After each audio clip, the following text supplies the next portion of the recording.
Dr. Wellington Moreira é cardiologista e vai poder bater um papo com a gente bastante agradável, porque ele tem um alto astral, um bom humor, e vai poder dizer pra gente esta síndrome do coração partido. Sabe, a gente que é mãe, que é avó, que é bisavó também, a gente às vezes fala assim, acho que a síndrome do coração partido é aquilo que vai acontecendo, que a gente vai ficando mais velha, talvez seja isso. Mas aí é pouco sentimental, né? Mas vamos ver de verdade com o Dr. Wellington. O que é a síndrome do coração partido, Dr. Wellington? Então, Mafalda, falar que você tá até bisavó, a gente até estranha. E depois falar que é uma coisa de bisavó, de mãe, a gente pensa de síndrome do ninho vazio, né? Você vê que a medicina é cheia desses nomes poéticos, né? E síndrome do coração partido, ela tem esse aspecto, tem essa áurea de alguma coisa poética, e verdadeiramente isso acontece, né? Mas isso é também uma doença, né?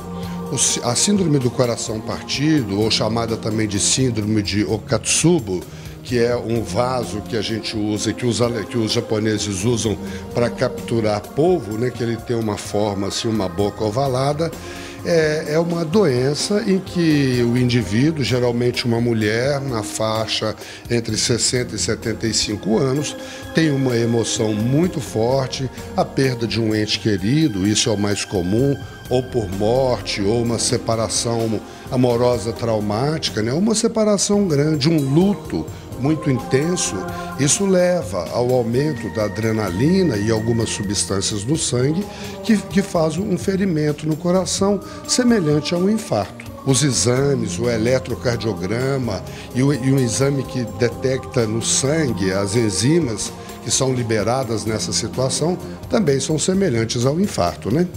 O que mostra que esta síndrome é que quando nós vamos ver as coronárias, que são aquelas artérias que alimentam o coração, que no infarto comum elas ficam entupidas, na síndrome do coração partido não.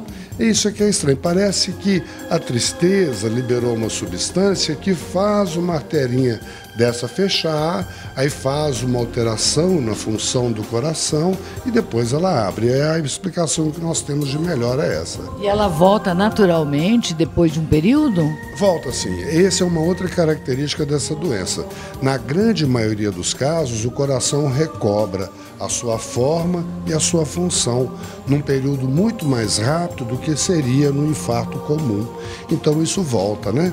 É uma doença relativamente rara, mas ela é uma doença muito séria e muito grave e que dá pra gente uma dimensão clara do sofrimento que a pessoa experimentou durante aquele luto, durante aquela perda lá. E isso ocorre mais na mulher do que no homem? É raro. Você vê, olha, eu já estou com alguns anos de formado, Mafalda, eu não sou bisavô ainda, que nem acho que você não é, mas eu vi aí em 25, 30 anos de cardiologia, eu vi acho que 2 casos só.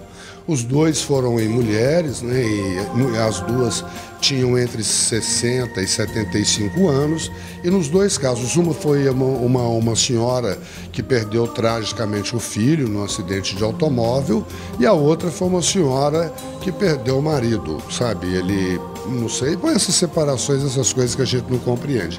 Mas foram perdas traumáticas e elas tiveram isso, e foi muito bem documentado. Foi um caso bem interessante e as duas evoluíram, felizmente, muito bem. Bom, já que existe a involução, existe algum tratamento nessa fase aguda? Existe.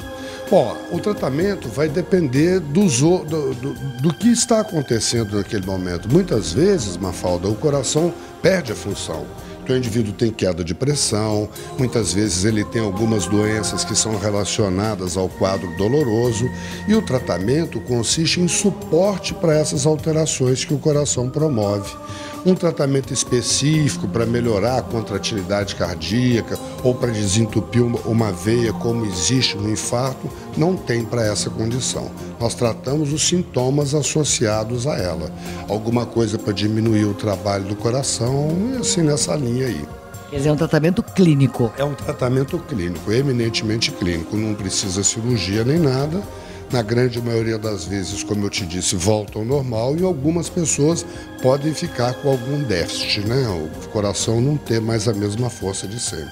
Doutor Wellington, e por acaso acompanham uma psicoterapia junto? É necessário ou não? Olha, eu creio que sim, né, Mafalda? Em geral, essas pessoas são pessoas mais sensíveis, né? Nós não conhecemos pouco do que acontece com essas pessoas. O que a gente tem certeza é que aumentam as substâncias que estão relacionadas às emoções, especialmente a tristeza. Substâncias que são parentes da adrenalina, que nós chamamos de catecolaminas.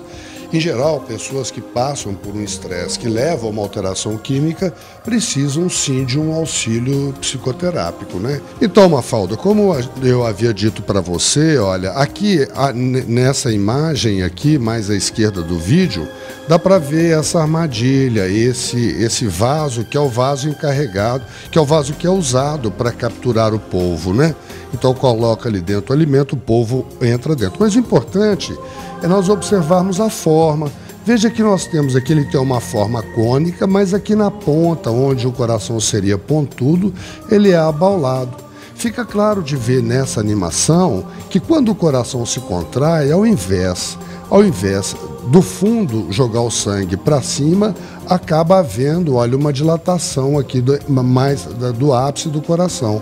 Então é por isso que é chamado de síndrome de Takotsubo ou ainda de coração partido, é porque acontece isso e tem essa ligação muito significativa com os eventos relacionados às emoções. Essa imagem aqui parece que é melhor. Aqui nós temos o vaso original, não é? Esse é o vaso que é usado. Vendo aqui outra vez, olha que a ponta dele é arredondada, ele é mais abaulado, mais alargado aqui no terço médio, né? Se eu dividir em 3 aqui no terço médio é mais alargado. Isso aqui é uma cineangiocoronariografia, um cateterismo, mostrando agora o coração no momento em que ele se contrai. Então veja que ele se parece mesmo com esse vaso de capturar polvo, né? Então nós temos aqui um abaulamento, aqui é o ápice do coração e aqui o sangue saindo para o corpo. Então esse abaulamento ele é patológico, em condições normais nós não teríamos esse abaulamento aqui. Seria tudo uma terminação piramidal, né? E aqui a gente tem esse alargamento aí. Então isso é o que nós chamamos então da síndrome de Takotsubo.